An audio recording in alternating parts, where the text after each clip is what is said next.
each different bubble of reality is true. A galactic historian is a person that looks at all the lines of dramatic karma. Nudge, nudge. It's the Holy Grail. Improvise. Mysterious. It's counter psychic intelligence. Why is DNA farming of this star cluster so important? Because we do manifest our reality. We do create our reality.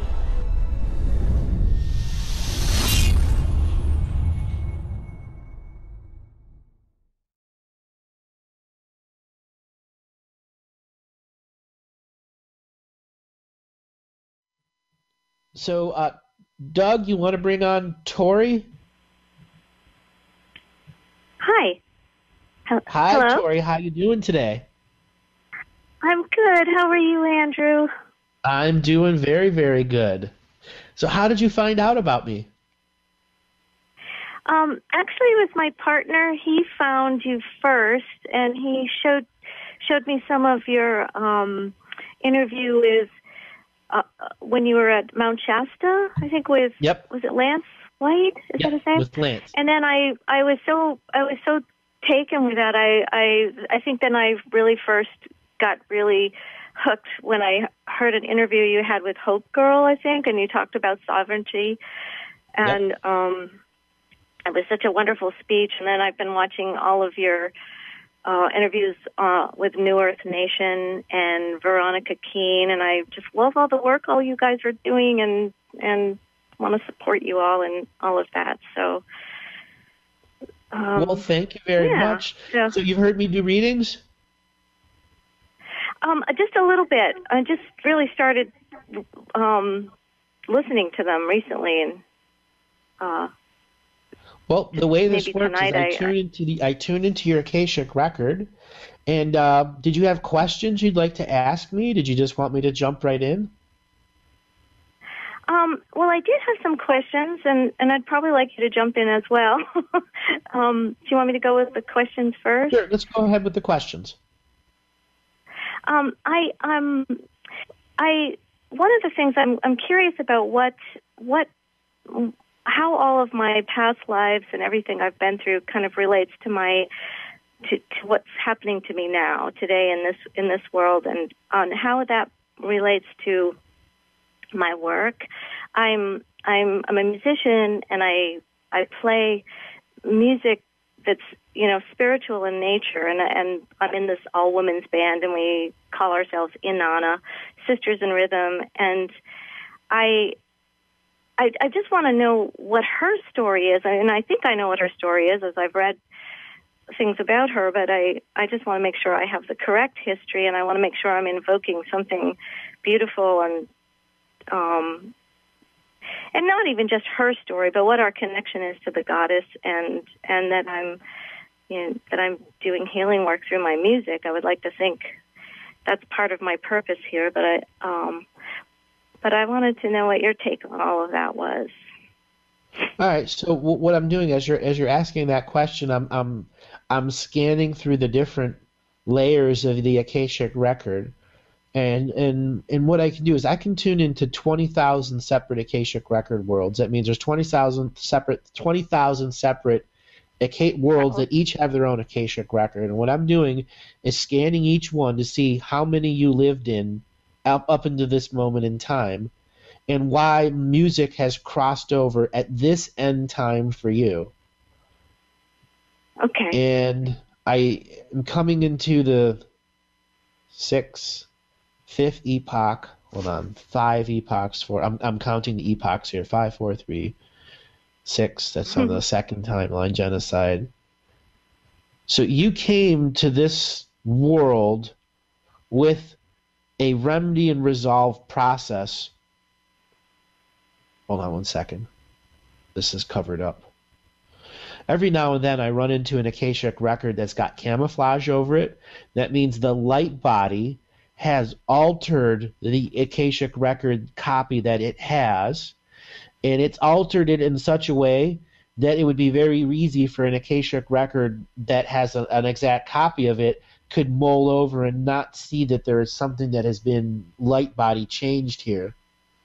And what it is there was a heavy layer of aggression All right, I see what it is. This is when the Pleiades, the Pleiadian expression of people, were attacked by a very hyper-aggressive sacred feminine world that had literally killed off all of its men. They were using a similar human DNA skin suit, except that their heart was actually where their stomach is, and so they were set up a little bit different. Their organs were more centrally located, and there was more. Their upper body was more armored. Is the best way I can say it. Heavier bones around the protecting of the lungs and the things that kept the adrenal glands functioning. But that was because it was a heavier gravity world. In this sacred feminine species, they're called Yahwache. There's no English translation to it. It's just the angry women. Literally one day they killed off all the men in their world, just like there's a cabal species on our planet. One there that said there shall no longer be a male species, and they began cloning to have offspring. And they would only clone women, they would clone no men, and these women became very aggressive of wanting to have mates. And this kind of represents to the story of the Amazons here on Earth, because the Iktokans, they came here, they were obviously DNA searching to have a complete set of soul codes so that a feminine-dominated society could be created separate of the male-dominated society that was going to be here on Earth, and something that would literally be able to overtake the sacred geometry system here on Earth. So when I see that, that means you're a rebellious soul who came into a rebellious world and said, I'm going to rebel against the people that are in charge, and we're going to put in the men that are in charge, and we're going to install a very powerful feminine, I'll make a racist feminine expression. Do you understand what I'm saying here? Yeah, I think I do. Did you experience a lot of sexism growing up?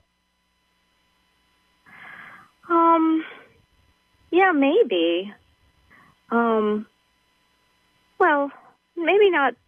Yeah, maybe. I think my my mother, my parents were very old-fashioned, and men were, the more special ones, or I suppose in that way. It wasn't like it was abusive or anything, but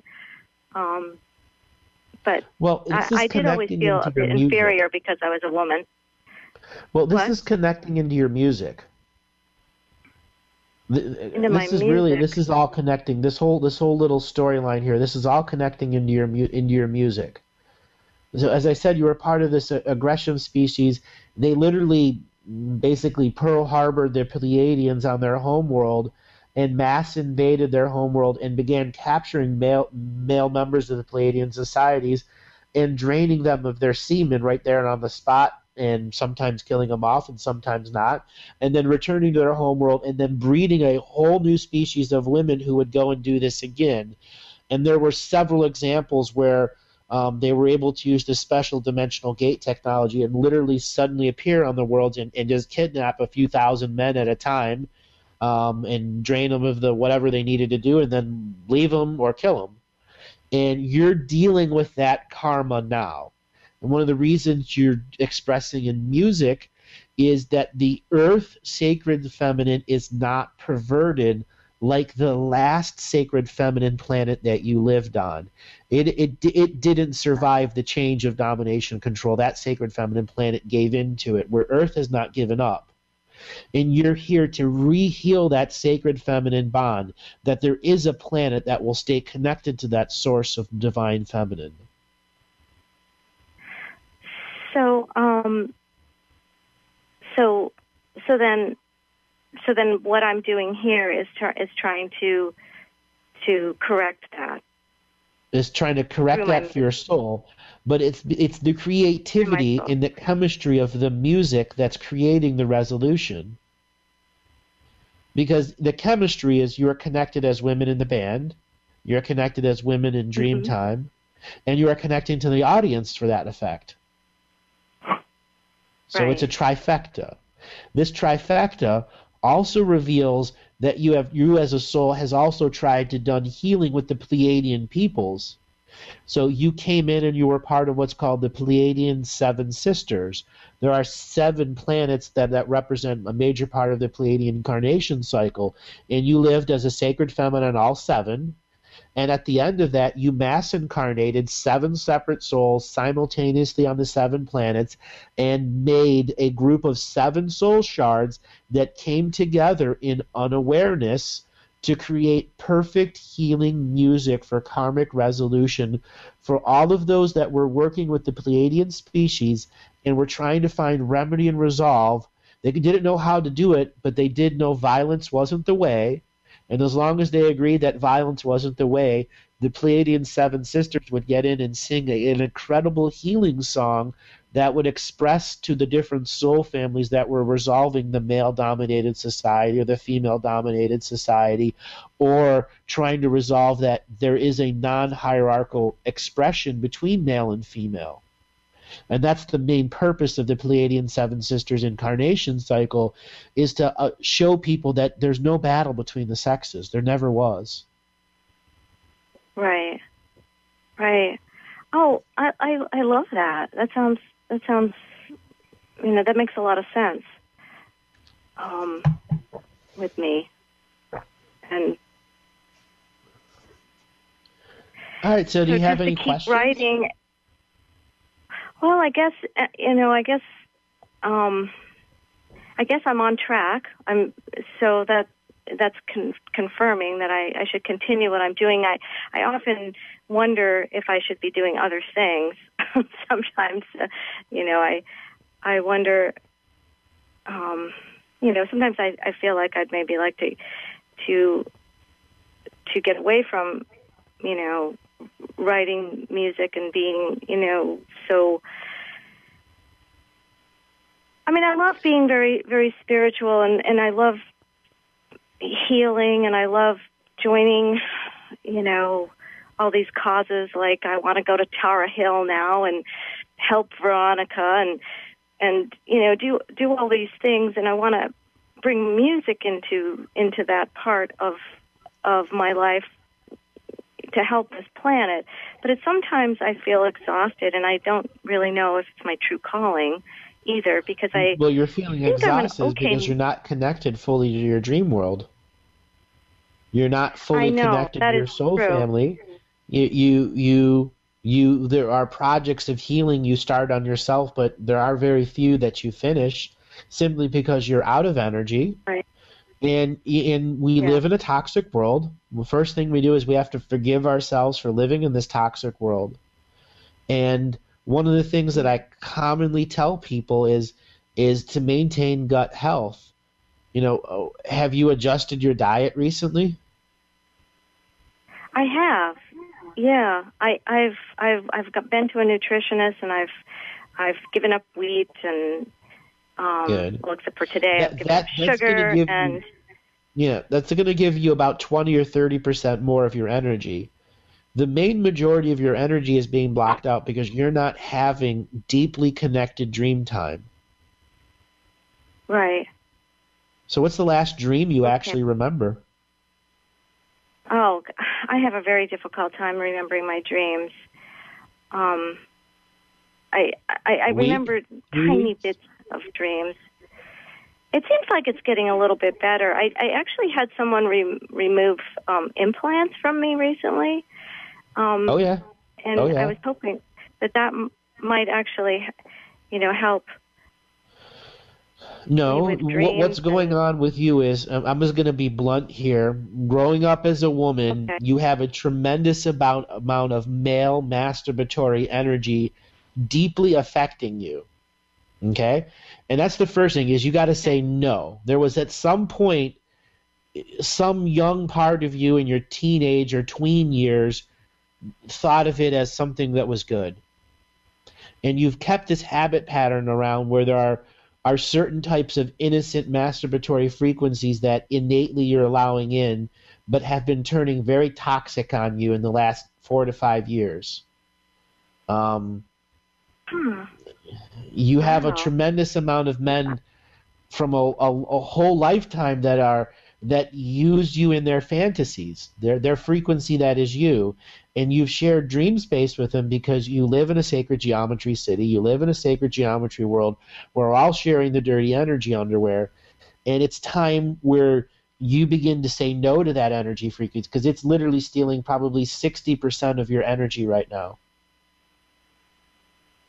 Yeah. I don't want to say what those fantasies are, but you can imagine many of them involve loving you in a domination and control way where you don't have any free will in that fantasy world of them, and they have a spark of your energy because somehow they got it, or somehow you just opened up and had a whole lot of unprotected astral sex when you were young. Whether it was dream harvesting entities or you exploring your own spirit, it doesn't matter. That frequency has to be changed. I would like to change that frequency. So how do I start going about doing that? Well, let's. What was dating like for you? It was just a simple explanation. You don't have to tell any secrets or anything. Well, I don't think it was so bad. I mean, I definitely had one marriage that was pretty dominating and pretty horrible, and I don't like. I feel like I'm probably still healing a bit from that. And oh yeah. And that husband is still projecting masturbatory frequencies on you. Yeah, I had a feeling he might be, and I've been trying to work with cutting ties and changing that. Well, he's madly in love with you, to the point he's mad, literally. Right, I can feel that. Yeah, and that's not good for you. And I probably have had some other relationships like that. I've ended most of the relationships I've had because they've been toxic to me, but I do feel a part of them still clinging to me. Because you healed a lot of them with your sensual and sexual touch. Right. You have an extremely alluring energy field that brings people into a healing frequency when they're close to you in a sensual expression. That doesn't have to lead to sexual. There's just this extreme mother quality about you. And that sensual connection allows people to let down and heal. And that's what they went through when they had relationships with you. And I don't think you're really aware of how deeply that energy field of yours connected to them and healed them. And this is why so many people have these projections on you. It's not just men. There are a number of women that have the same need to want to love you into loving them so much that you would forget about your own free will and just be with them. Okay. So, what should I do, Andrew? Do I... Well, you got to identify that you're a very bright light of a soul, and you don't need to be sorry about it. Okay. These are other perverted beings. Okay, that makes so much sense to me because I have kind of known that, but I also, because I want to love people. I have a lot of love, but I want also to take care of myself, and I want to.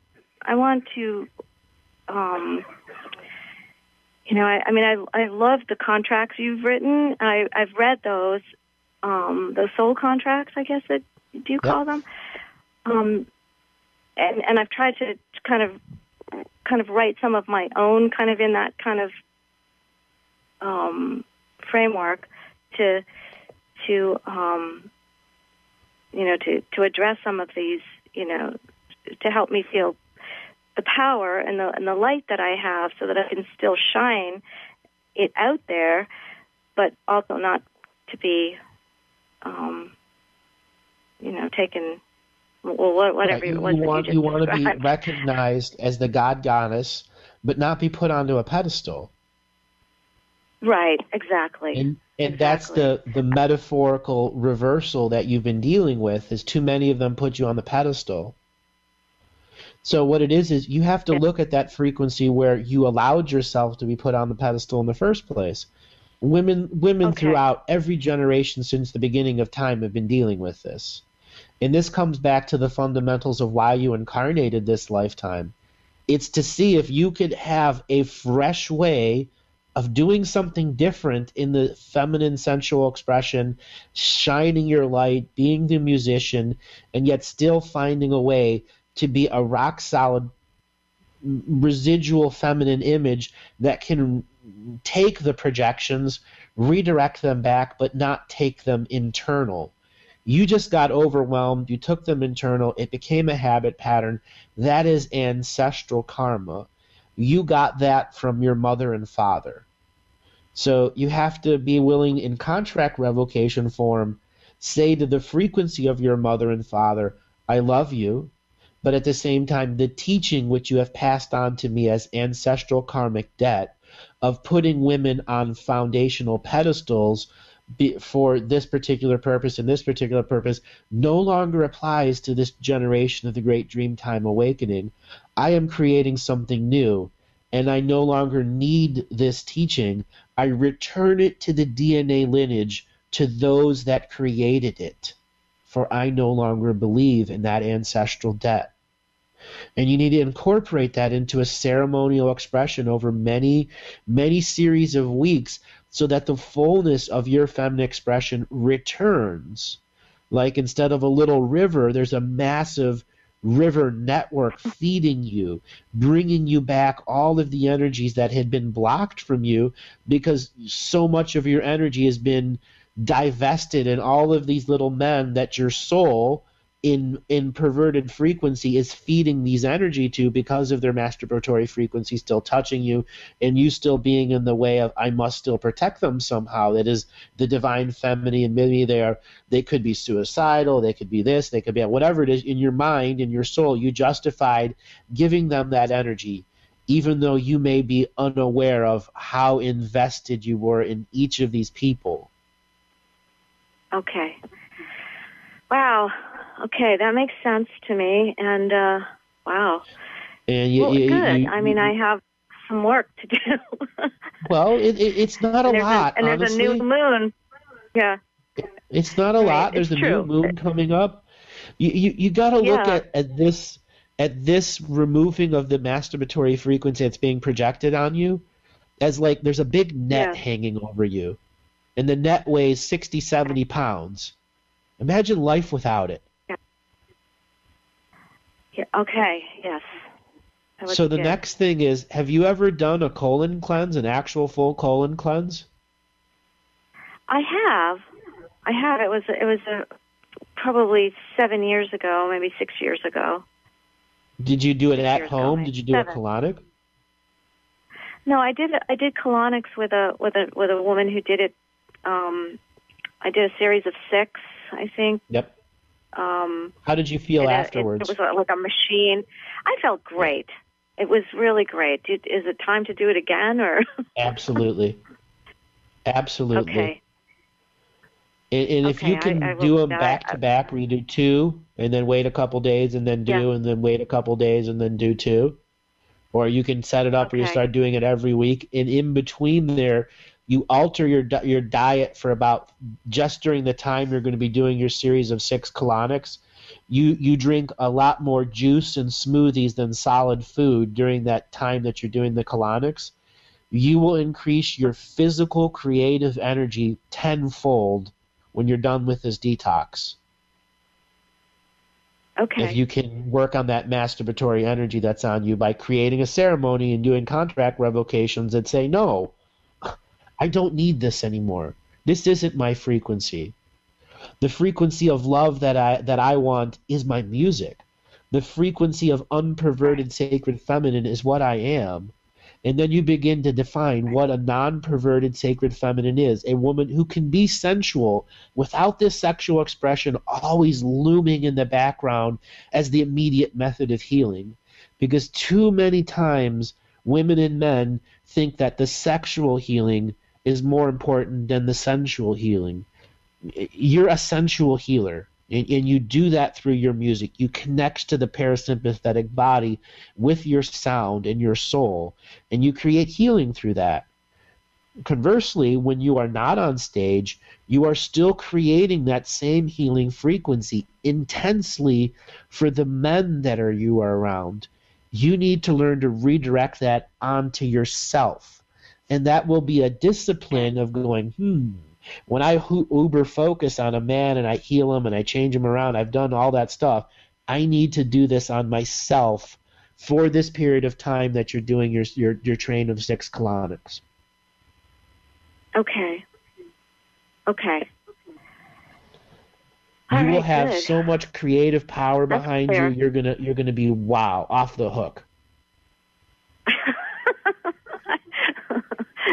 I'm so inspired, by what you've said, and it makes so much sense. And I actually feel a sense of freedom already, just in having this conversation Wonderful. with you. All right. So, any more questions? No, I think I'm good. I think can't wait to go back and listen to this recording again. Well, I got a question for you. What kind of instruments do you play? I play drums. I'm a percussionist. I play a variety of different types of hand drums, djembes and Middle Eastern tars and tambourines, and and my music that I play with my band Inanna, the one that's probably the most working band. We play. It's all we're considered world music, I guess, African and Middle Eastern, and we sing. We have nice vocals, and so. I think you need to bring your drum to a fire. To where? And I think I'm still here. I think it's time you brought your instruments to the fire and begin to reincorporate them as part of your spiritual path, separate of the music, separate of the band. Separate of the band. You're gonna be willing to go out and have an outdoor fire. Huh? Okay. Fire is gonna be one of your champion elements. Okay? And the other one is moving water. When you get an opportunity where you can get by a nice river that's well moving, and sit down there and drum with it, you will deeply, deeply, deeply connect to some healing energies. Okay, I like to do that, actually. Play outside, and I take my drums outside and play a lot, but fire and water, okay. Right. So I got another question. Were you in a car accident? No, but it's funny you mentioned that. My son was in a really horrible car accident, and I've been worried about him, and I was almost contemplating on maybe asking you about that. Ask me about him because it's coming up. What? That's why the car accident. I guess it's playing over and over in your field, and I need to ask about it. Yeah, I've been worried about him because he was 6 weeks early when he was born, and he was born by C-section, and then about 4 years ago he was in a critical car accident where he was almost killed, but he survived, and we love each other very much. I adore him, and he adores me, but we don't see quite eye to eye spiritually. So I have a little tough time with that, and I'm with him and trying to figure out how to get through to him. What happened in the car accident? The car rolled over, and he was thrown from the car out the window, and his neck was cut, and very close to cutting the carotid artery, but it didn't cut that, and he survived. And actually, a Native American or First Nations people, this happened in Canada, appeared on the scene and prayed over him, and then kind of disappeared. And it was kind of somebody was saying that this man appeared and then disappeared, almost like vanished. So part of me was wondering if he had some kind of light being, guardian angel, or whatever came in. Well, does he have a scar on his neck from the accident? He did. Yes, he has quite a bad scar. Yes. All right. So, just give me a second here. I've got to there's certain stuff that's not good for on air here. Okay. Where in Canada? Saskatchewan, near a place called Regina. It's a sacred geometry city. Yeah. What was your son doing there? He was a musician also, and he was traveling in a band across Canada from Montreal all the way to Vancouver and back. All right, there's some setup energy here.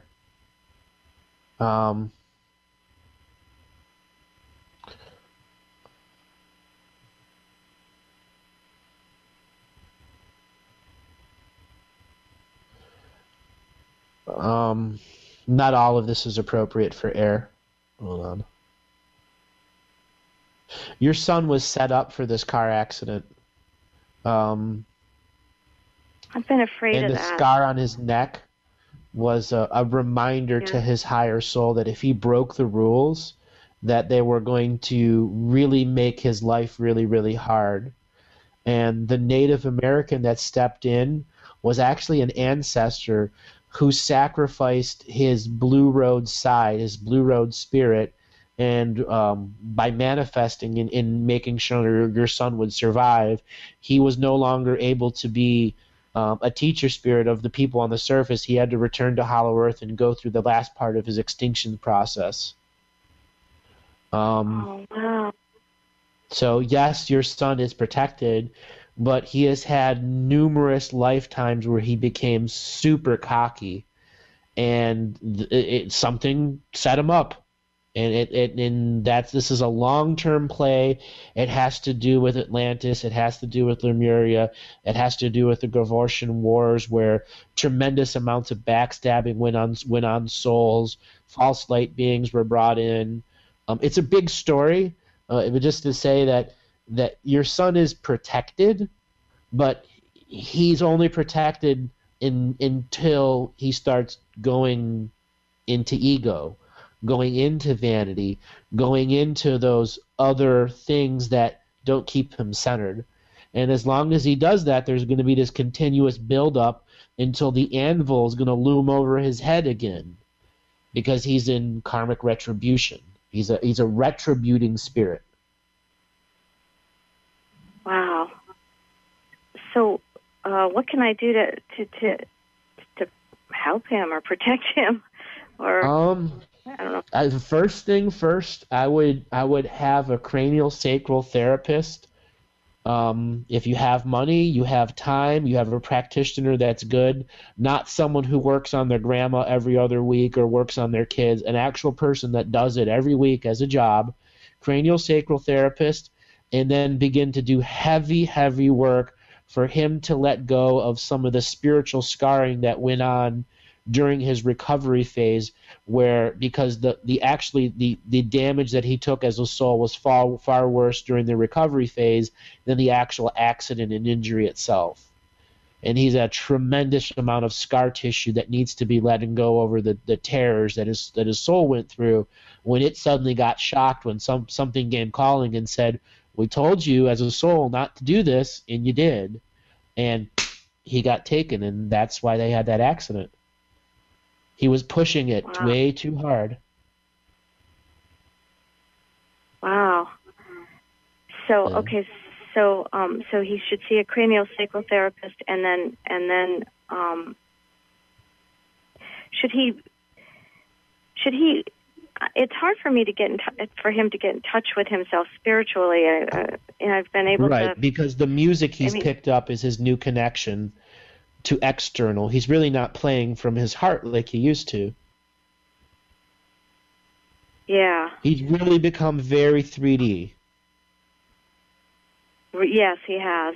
And I worry about that a lot. And I'm trying to figure out how to... Well, you worry about that because you saw him when he wasn't 3D, where he was 4D and 5D and sometimes 6D.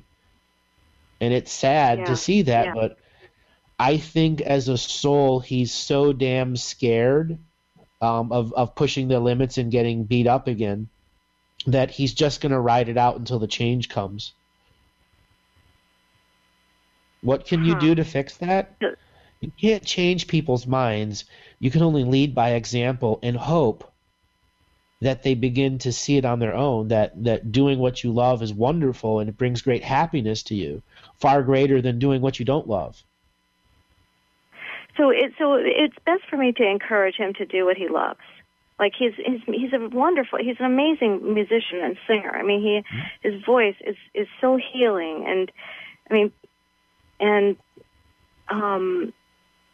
but I think you're right. He's scared because every time he starts to get good and successful, some sort of accident happens, and it's right, because he's not supposed to be on the world stage. He's not supposed to be a musician on the world stage. He's supposed to be using his voice as sound healing, like a person that does massage therapy and sounds over a dense energy spot on your shoulder, on your back, or your kidney. That's what he should be doing this lifetime. Completely opposite of being on stage in karmic retribution. I mean, it's like every time he gets up on stage in big public, there's this big giant psychic target on him. It says, "Demons beat me up. I'm doing something I'm not supposed to do." Oh, wow, and that's got to be so frustrating for him because he's so good. Right. You know, I know people that are so good at sound healing and massage therapy that they charge $400 an hour, and they get it because they're that damn good. Yeah.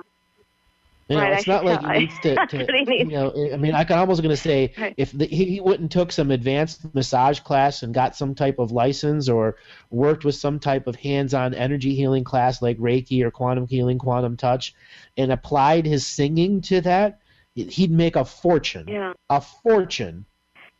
But he'd have to have the belief in what he's doing. He'd have to be willing to use it on himself and go through that transition of I'm a musician into I'm a healing musician, and I don't need to be on stage.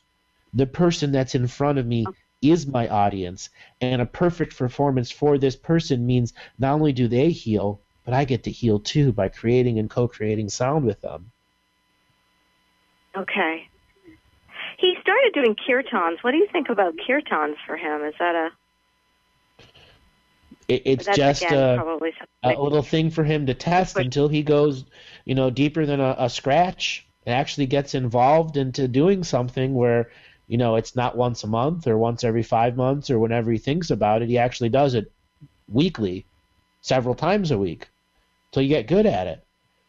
And if you don't do it, you don't learn it with a smile on your face, you're never really going to get good at it. Rote learning is one thing.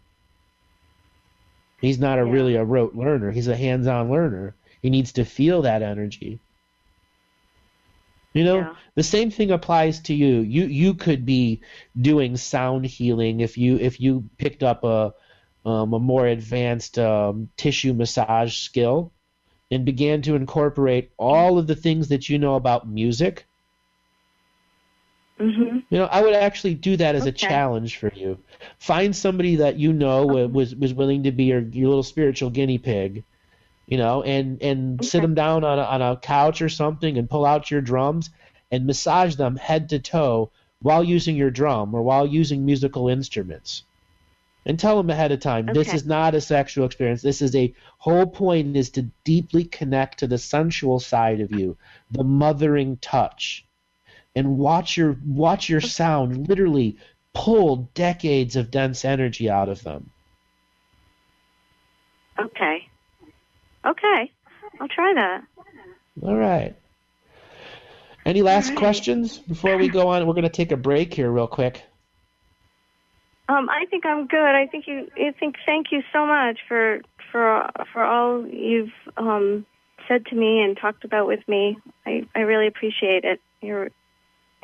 You're so welcome, and thank you for coming on air and you know, talking about your son. I know that's going to help a lot of other people out there. I'm glad we broached that subject. I just couldn't let it go. Oh, good. Thank you so much, Andrew. I really appreciate you. All right.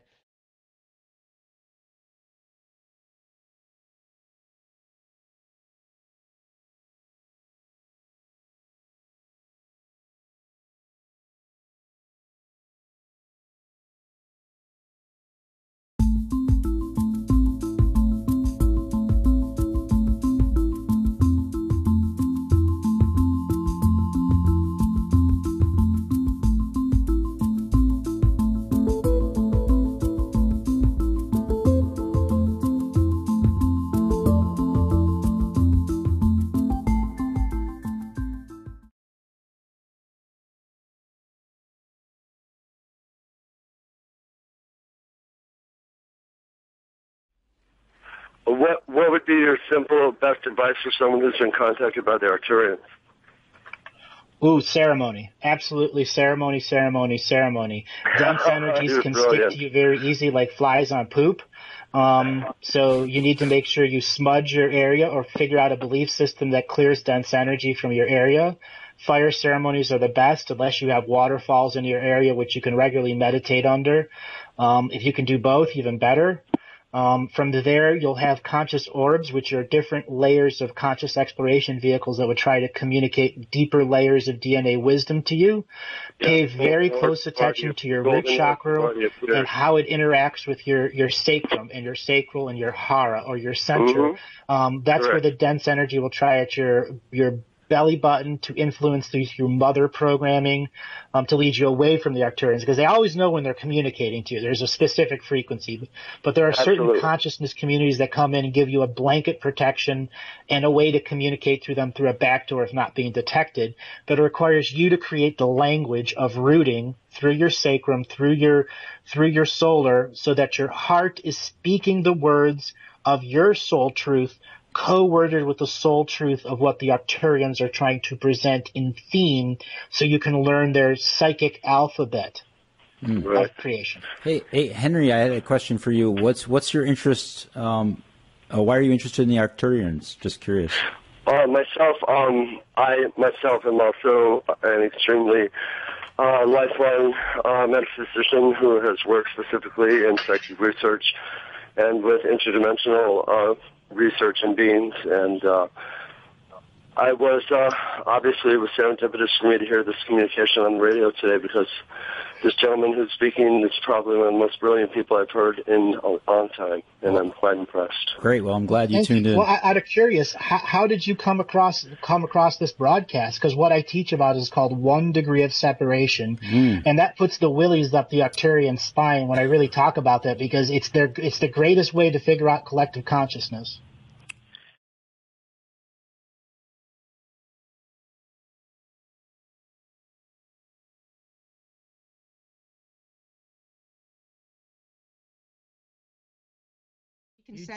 You just know it. Yeah. Well, we have the ability to control our 1 degree of separation. And there are little ceremonies and rituals that people can begin to do from themselves. And it starts with what's you figuring out who's in your 1 degree of separation in your immediate life. Mother, father, children, dog, cat, house, plants around the house, people at work, neighbors, cousins, so on and so forth. Those are, figure out who you see in a given day. Who are the constants, and then who are the 1 degree of separation of your constants. And then understand your constants define your whole 1 degree of separation. They gave you anchorage in this world to have a shared experience, so that your 1 degree of separation becomes 2 degrees of separation in awareness. That's your awareness of your environment. You know, leaving the family home, going out and creating your own nest, so that your 1 degree of separation is now 1 degree of separation of those that created you. So everything is in your potential, because that determines how much energy you have to create sacred space. Once you know what your constant 1 degree of separation is. So that's the first little technique that people can do. Start writing down who's in your 1 degree of separation. And to answer a lot of questions, yes, we are in your 1 degree of separation if we were watching us on video. That includes all of the other people that you are watching on video too. They are in your 1 degree of separation too. That's where you can begin to determine how many pairs of dirty energy underwear you may put on in a single day. You know, a lot of people get very visceral reactions when I say dirty energy underwear. Like, Natalie, at first you're like, we have got to change that. But you slowly realized why I use such a visceral term. Okay. Wow. He still doesn't like it. I think it's really good. It's really explicative. But because it's so perfect. Because it is when you look at it energetically, that is exactly what it is. And to be able to put that in a metaphor that we can truly understand, so that we wake up, get it, we start to practice, start to understand that our lives can be so much better if we start to practice these forms of cleanliness. I think it is. I think it's perfect. I don't remember saying that it wasn't, but that's what I'm saying. Okay, for. Sure, it's me. Yeah. Okay. Positive. You're the historian. You'd know. Yes, I checked the record. And something else I'll have to say is Natalie and I, we have such a unique friendship. And when we first met, she was having this little joke. Well, you could cheat. You could just go and read the records.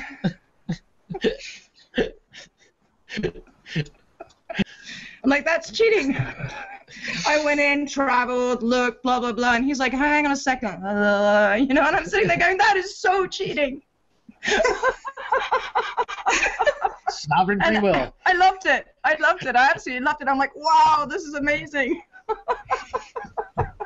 Imagine what we can get done if we could just go to the back of the book. Oh dear. Well, you know, like with maths, you know, in school in the old days, you used to have these math books, and at the back of the book were all the answers.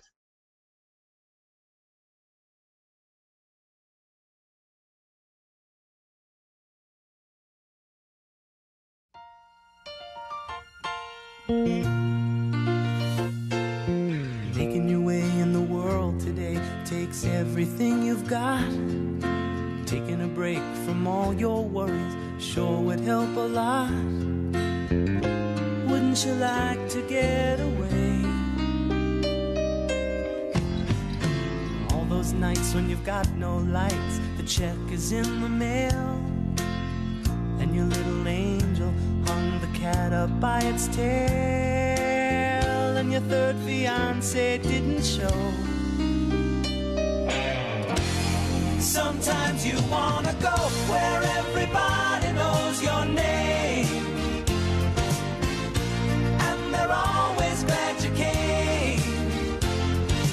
You wanna be where you can see our troubles are all the same. You wanna be where everybody knows your name. Roll out of bed, Mr. Coffee's dead. The morning's looking bright. And your shrink ran off to Europe and didn't even write. And your husband wants to be a girl. Be glad there's one place in the world where everybody knows your name, and they're always glad you came. You wanna go where people know people are all the same. You wanna go where everybody knows your name.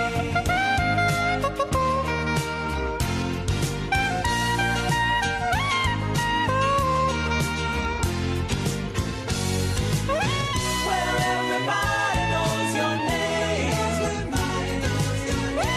and they're always glad you came.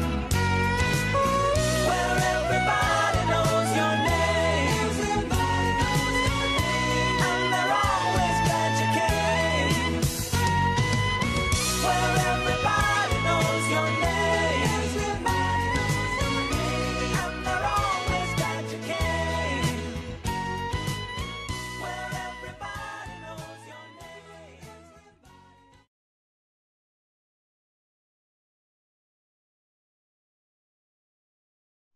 So, Gary, are you there? I am here, thank you. Okay, could you just speak up a little bit? It's a little hard to hear you. I have a cyst on my vocal cord. You'll have to excuse my voice. I'm sorry. I will It's speak okay. up though. Could you move just a little closer to the phone, or put it right over, and might be a little bit better? How is that? Much better. Yes, everyone will be able to hear you now. I turned off my speaker on my phone. Sorry about that. Okay. So, How are you, Andrew? I'm doing good today. How did you find out about the reading show?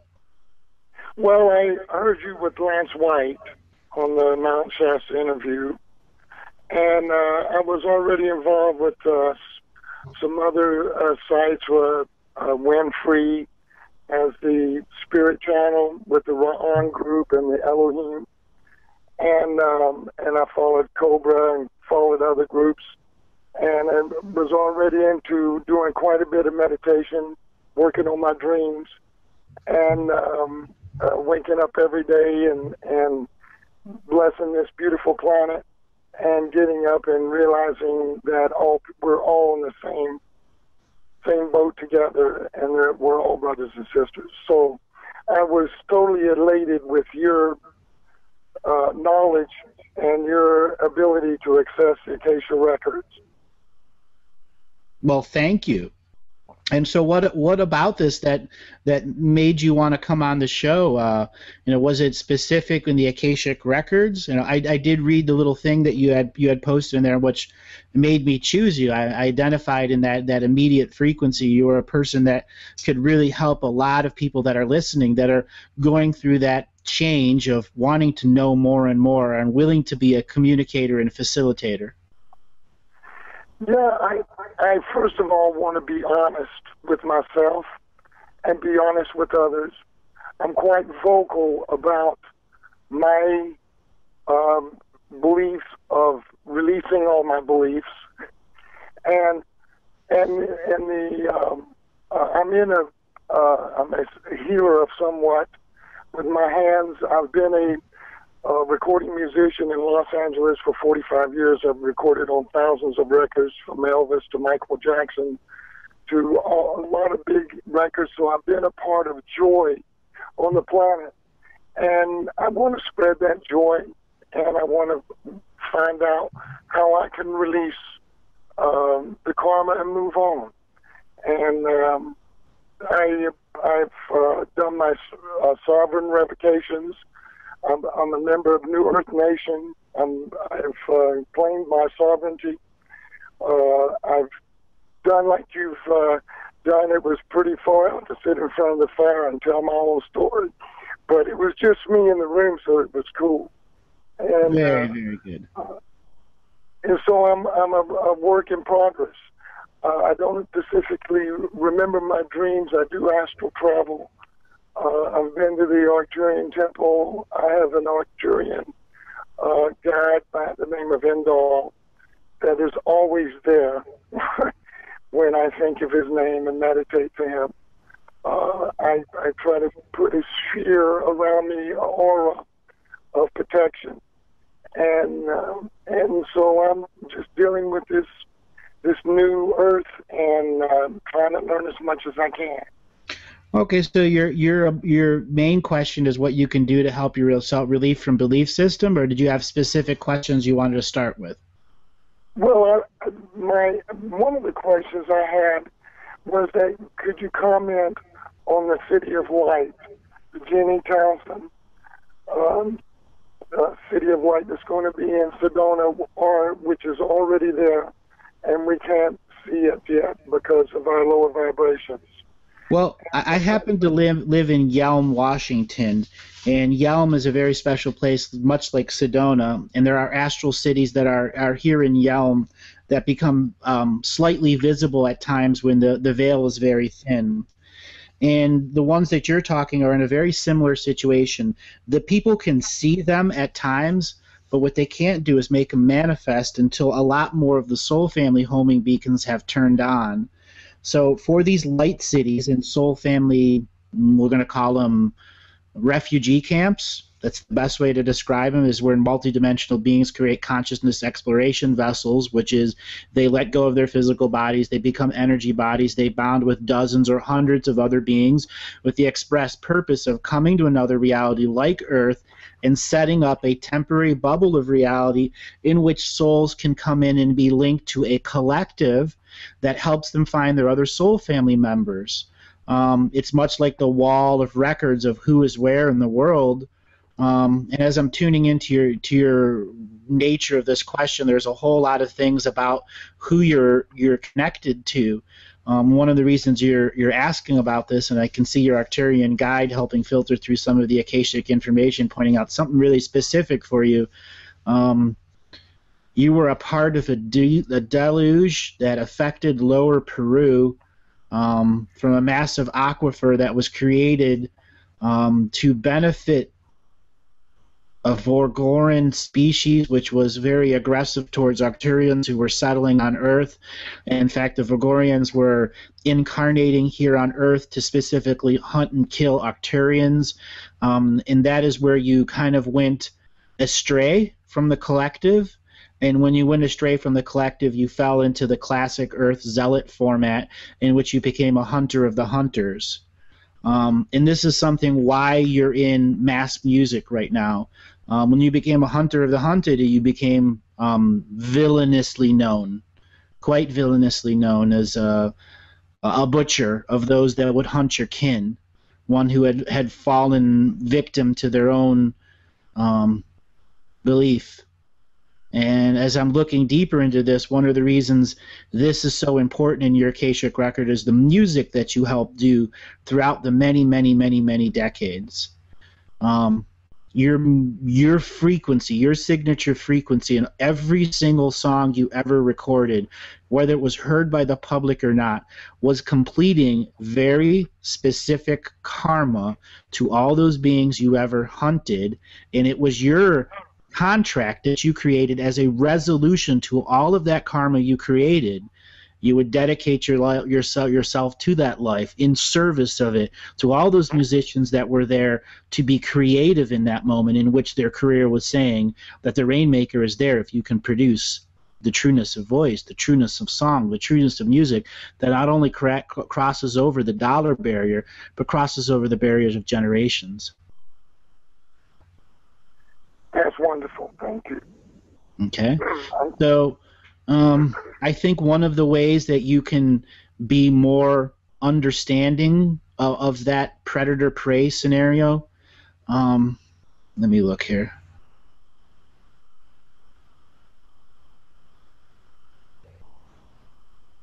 Each night that you're going to sleep, I want you to begin a new out loud saying, and one that says that I'm at peace with all scenarios in which I was predator or prey.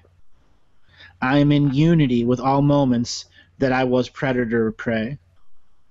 I am in communion and union with Earth in the process of my evolution, so that I never return to predator or prey. I am in union and communion with all future ancestors who wish to incarnate without the predator prey.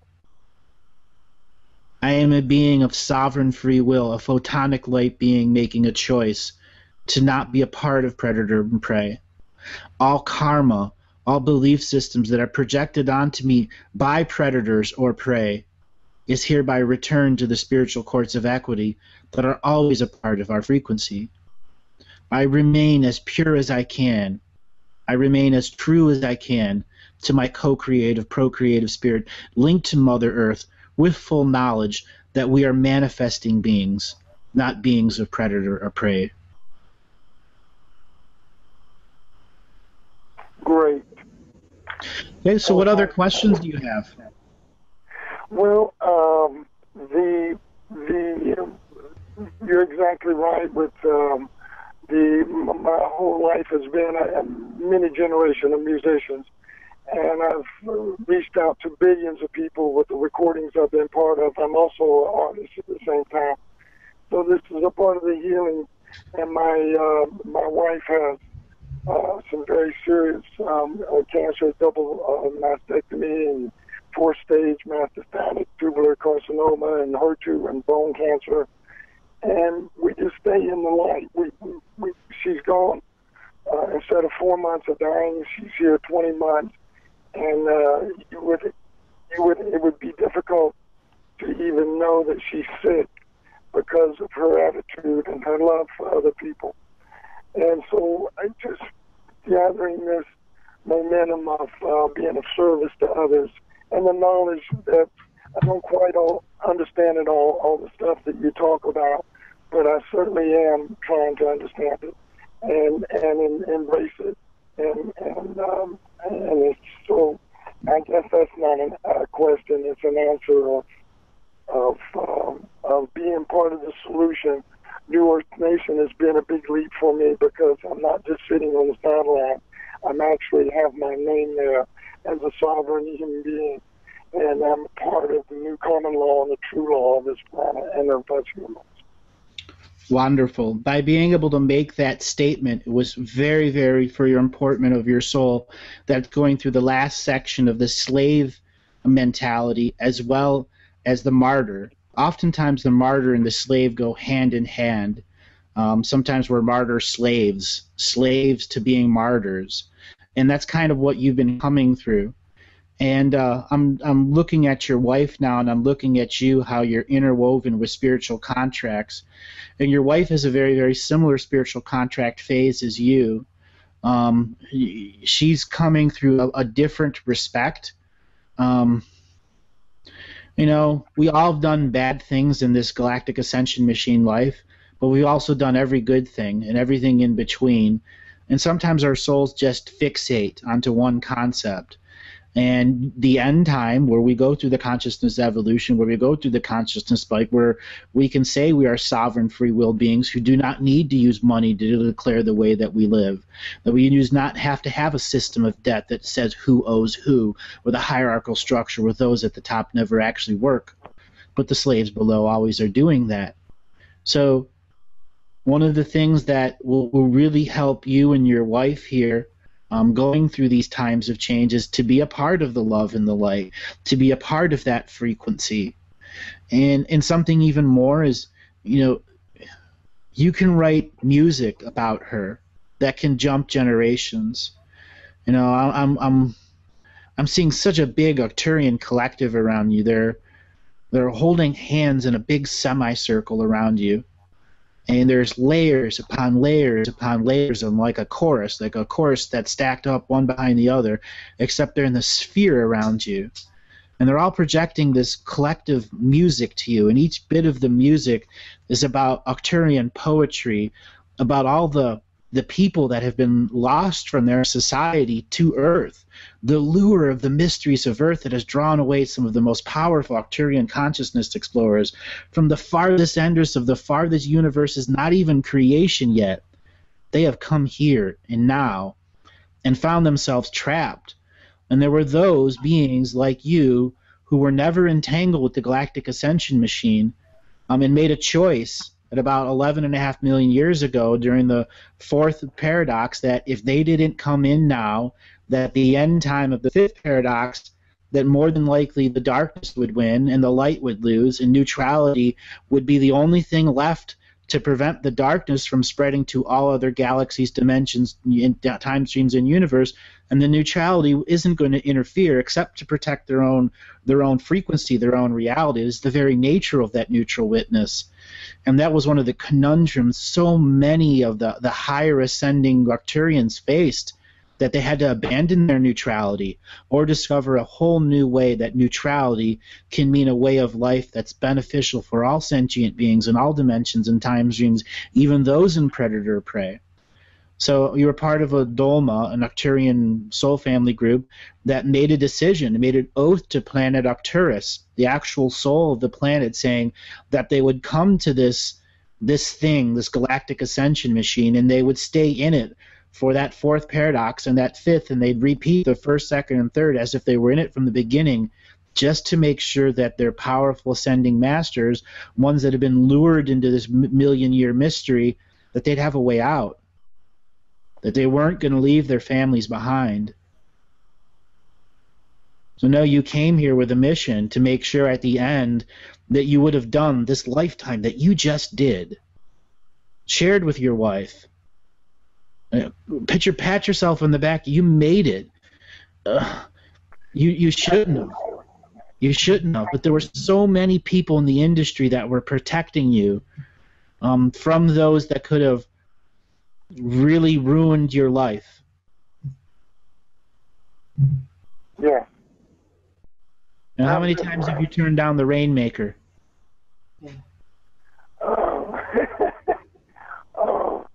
Many times. Many. That's because you got heart and you got soul, and you know if you took that deal with the devil, you'd be dead. Yeah, it doesn't even look appetizing. That's right. and but also to my fellow man by, like you say, co-creating, creating, and putting your spirit out there. Sure covers a lot of ground, and it says a lot for everyone. We're all in this together. If we just embrace, and all these people that are here on this call and follow you, Andrew, are like-minded people. And they want to know, and they want to connect. And this is a lovely, lovely thing. And thank you. Thank you. So what other kinds of questions did you have for me? Let's go deep. Well, one of the things is of course the belief systems. As I'm very gently, but quite often, speaking to my very hip comrades and colleagues about belief systems and about why is this such a hard technology to break, and why is it so difficult for people to let it go? Because it goes all the way into your light body DNA. Our physical DNA, this DNA lineage that we are currently living in, is a manifestation from your mother and father who created a portal with an egg and a sperm for your soul to come in and manifest a photonic technology that is a DNA code, which allows you to make arms, legs, butts, fingers, eyelashes, so that your soul can be a part of it and begin experiencing. Okay, why it's so hard is we come in with these belief systems ingrained into our soul from the way we get light body reviews that aren't real light. They're false light body reviews where false light beings and archons are putting slave concepts into you, so that when you come back in, the things that you begin to remember as a baby are your slave lifetimes, instead of you naturally going through all of your memories and determining in that free will spirit that is 1 year old to 4 years old before its innocence is broken. So because you're still connected to the dream world fully then. And that's why it's so hard. And then you have propaganda technology that was created knowing that you can influence photonic light technology if it's sitting in front of the TV for 8 hours a day, and that you can enforce the programming as the I Am Presence is witnessing things through story and culture and science and whatever, to enforce hundreds of different archetypes of slave service or sloth or envy or jealousy, and those are just so much a part of our photonic element that when you're in the astral worlds you don't have it, but as soon as you go through the filter of being born, it's there.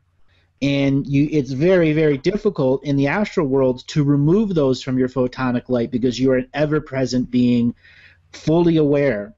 In this world we can do psychic surgery, so many beings thought if they could come in they would be able to find a psychic surgeon here on Earth, but the vast majority of them were just wiped out in the Atlantean hunter-killer scenarios, in which Vogorans, Jorans, and a bunch of others, they came here and said, everyone that's a psychic surgeon, you're wanted, dead or alive, and they put $1 million bounty in every single one, and every bounty hunter from the galaxies around here, we didn't know that what the Galactic Ascension machine came, killed off all the people existing in one generation, went to the astral world, and these bounty hunters, thinking that they were going to leave, all of a sudden realize they're now in a permanent contract. Every time these psychic surgeons come back into life, they're going to go hunt them down.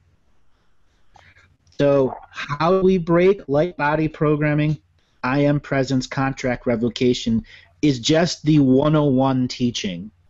There is a whole other way of voice speaking with elements, talking to the fire, talking to the water, talking to the wind, the air, the earth. That's the power of your voice. And then you have the power of your voice combined with something that you have manifested, such as a flute, a drum, or a guitar. You know, the drum has many prophecies about the talking drum, as well as the flute, and cultures throughout all of time. And then you have the more refined instruments like the piano and the electrical instruments, the saxophone, the cornets, the strings, the wood instruments.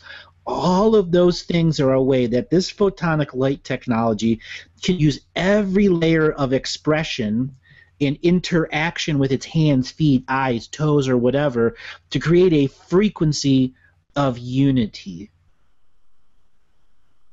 That's how you break the photonic light technology. Learning to play a musical instrument and getting into that zone where you are that infinite being. And that infinite being can begin to see and do its own psychic surgery on its own belief systems. You know, it's like knowing that racism is wrong, but still selling a racist joke and laughing at it. So that is where the belief system is giving you negative reinforcement. And we can begin to eliminate those by identifying what they are in our life. Here's an example. You're always late to work. Why are you always late to work? You can break that being late to work by setting a goal of being up earlier.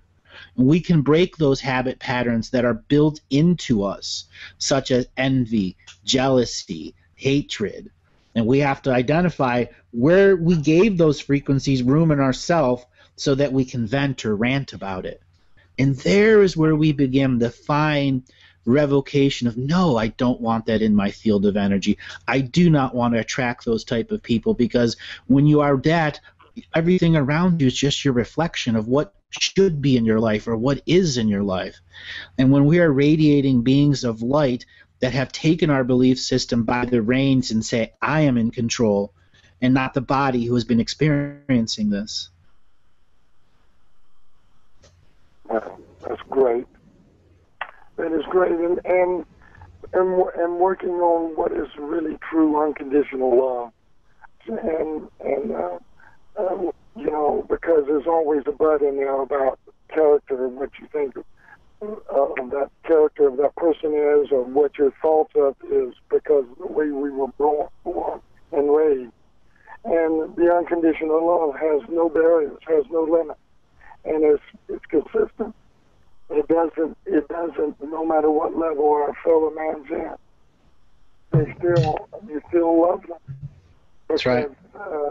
We're all at different levels, so these are the things that I truly work on every day, and love this gorgeous planet we're on. And just understanding that all the planets are live entities of great ascension, and I've been here for a long time. And just coming to that realization in the first place, from that it was just a walk for half my life. And so I thank you again. I think you answered all my questions, Andrew. All right. Well, what's going on with your voice? I want to do a little bit of work on what's going on with your throat and some of the energy in your body. I have a cyst on my vocal cord, and it's benign.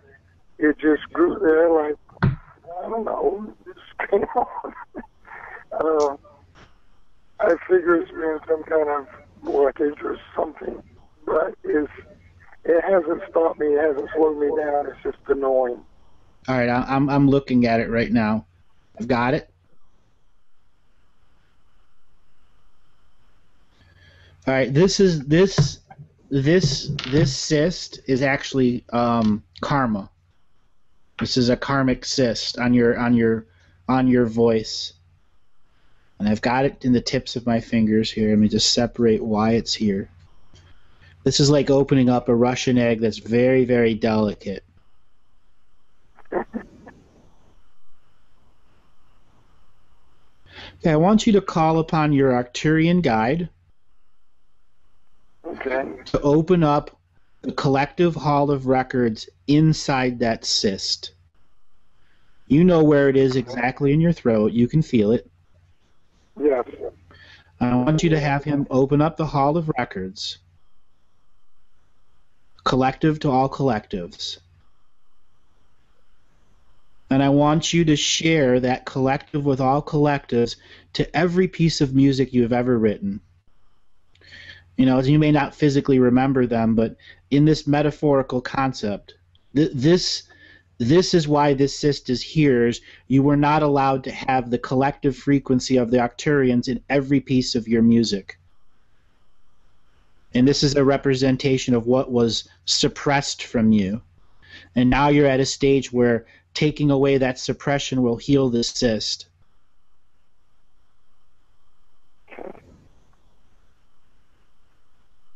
There's lots of scenarios in which why this cyst existed. There were certain frames of music you had one way and somebody altered another way that took away from that collective frequency that you were bringing, and it altered the chemistry of the music that you were trying to create.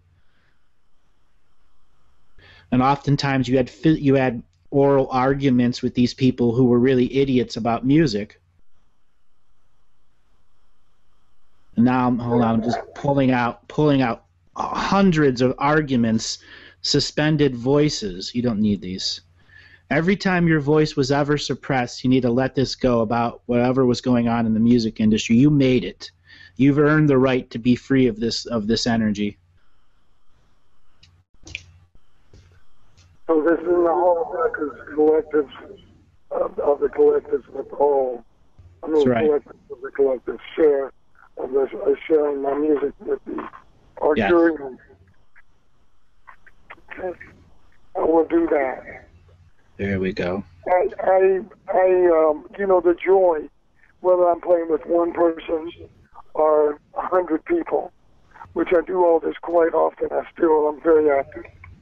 Is the joy of just a dyad or even a triad with another person. It's pure joy. Yep. Doesn't matter anybody else is listening or anything else. And that's what the joy of music is. And I'm so glad that you advocate for people to play music and be creative with something in drums, anything that shows the pulse of the heart. That's right. And, because that's who we are. You know, the very first music we heard was in the sac of our fetus sac, hearing your mother's heart and your own heart beating, the double drum of life. It's the first thing everyone's heard. That's how closely we connected to sound and music. For 9 months, that's what you hear, is the beat of your mother's heart and the beat of your own heart. Constantly in rhythm, constantly in joy. Wow, I didn't even ever think of that. Okay, I'm just pulling some really dense energies out of your throat right now. When you tried your talking to the story, your fire to the story, how did that go? It went real well. In fact, my voice is already starting to clear up. Thank you. I know people can hear it. I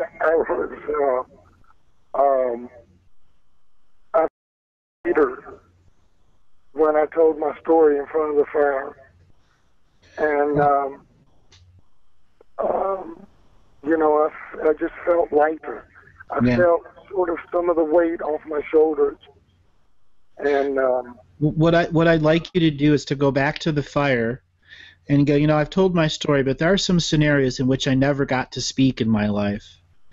And I think in your 30, 40 years in the industry, you knew that there were times that you just shut up and took the money.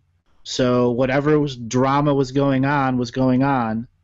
And there are things that you need to say about the industry in the 40 years that only you and the fire need to know. Absolutely. A lot of that negative works that I was a part of was never the purpose. The purpose was playing with the other musicians. Absolutely. And there was always the joy there, so it was a protective field or a protected place I was in. And you're absolutely right with the corruption of the movies and the records, and it's all done on purpose. Right. Not to say there's not great artists out there, they are, but signing the deal with the Rainmaker, no. And I know people that's done it, and unfortunately, they're not here anymore. That's right. They didn't make that deal with the devil. Yeah. So when you get a chance to go in front of that fire again, you're saying it for yourself in your own way, but you're also saying it for every other musician that took that Rainmaker's deal and they're trapped and they're out. Because telling the truth at that level from the inside to that element of fire is a great healing for your soul. And for all those that never knew they could do it.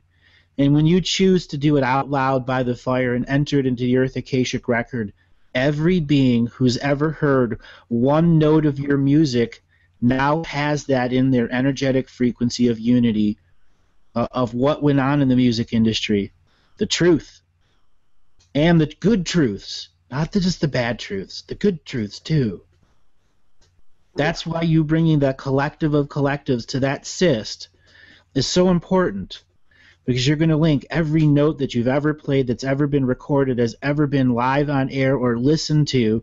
All of those beings now have access to the collective. And all you got to do is tell the rest of the truth. Just you and the fire. It's not about drama or anyone listening in or writing it down. It's your chance to do what's just right to your soul. Thank you. I will do that. Thank you. You have been an incredible read, and there's just a rocket in the chat room of people going by.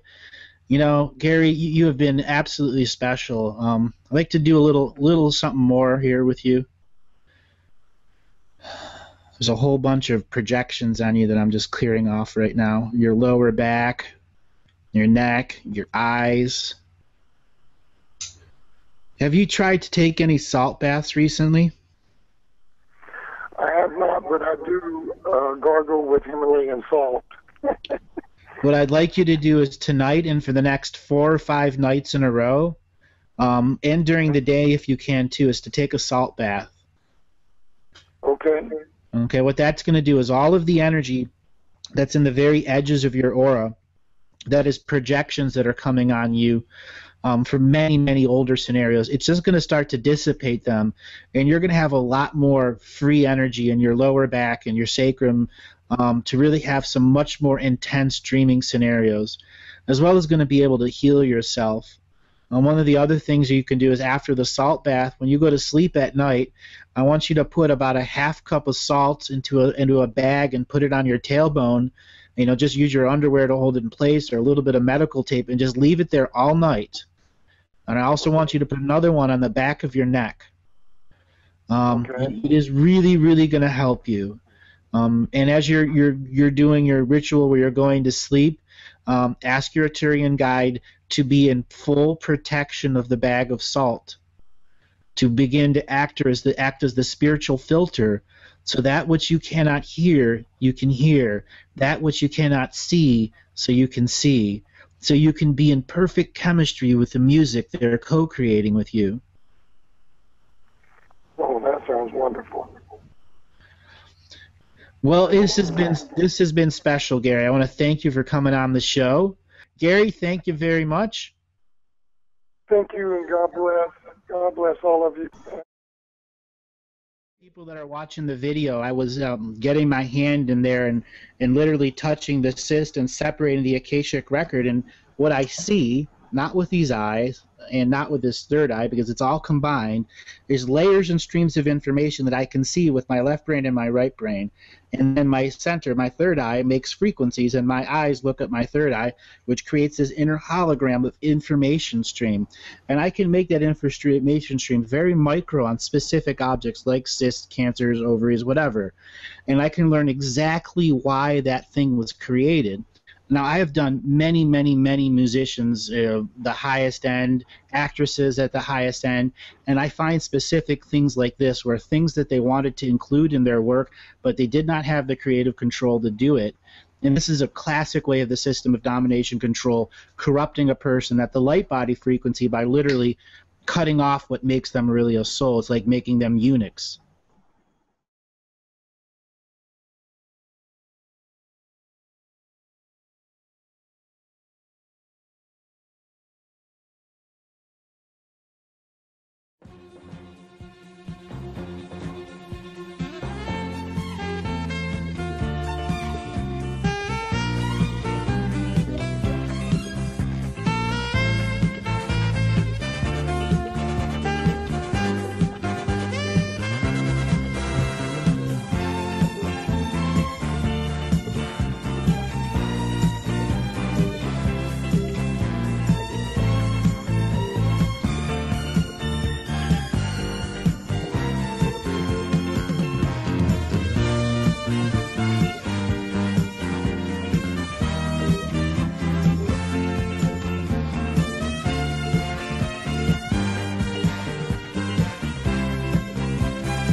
Thank you very much.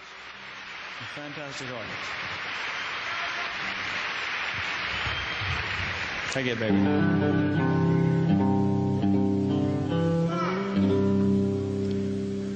Oh, I wish I was in a land of cotton. Old times there are not forgotten. Look away, look away, look away, Dixieland. Sing it, fellas.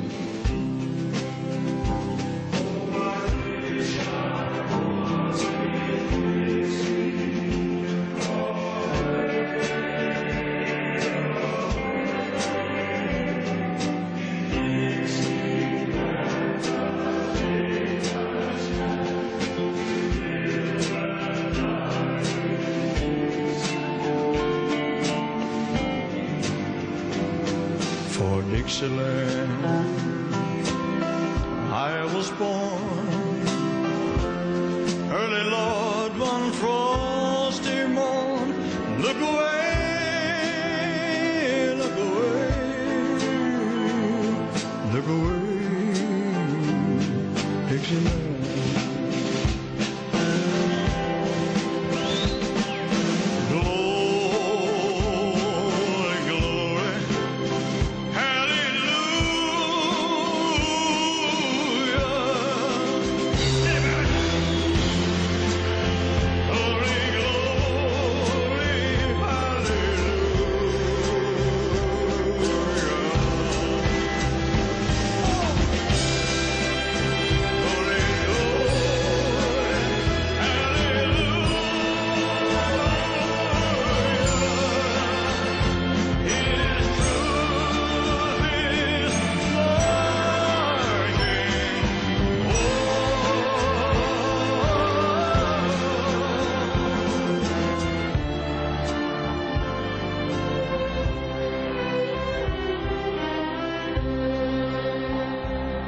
So hush, little baby, don't you cry.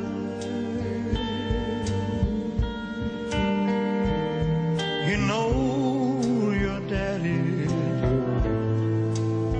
bound to die, but all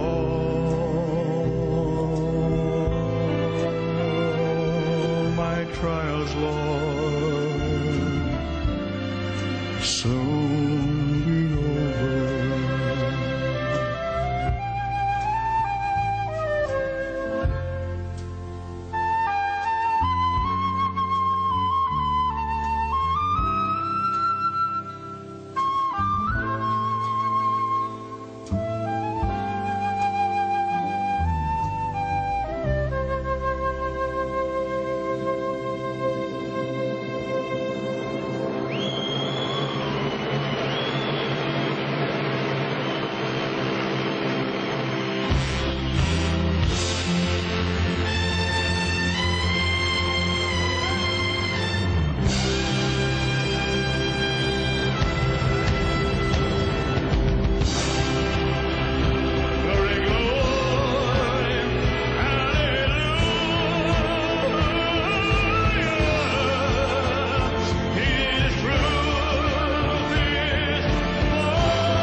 Thank you. Thank you. You're a fantastic audience. Thank you. Thank you, Dean. Thank you very much.